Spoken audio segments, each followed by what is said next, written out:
yeroo tokko tokkoof dhaggeeffatu qofa feeta. Daqiiqaa muraasa keessatti ustee dhukkubbii keessa kee jiru caal jettee caqasta. Waa hunda yaadda. Kaleessa maaltu ta'e? Boru maaltu uumamu? Har'a hoo?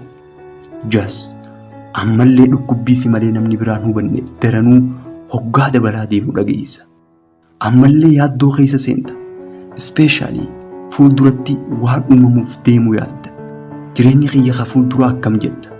Ammallee dhukkubbiin numa dabala. Garuu eenyullee hin hubatu.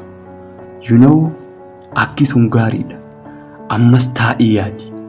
Taa'ii yaadi. Yeroo teessee dhukkubsataa turte eenyulleen sin dhageenye. Bakka kee bu'ee kasi gargaaruun turre. Ammas yaaddoo keessaa bahuuf si malee kasi gargaaruun jiru. Duuba furmaata eenyurraa eegda? Eenyurraa? No one.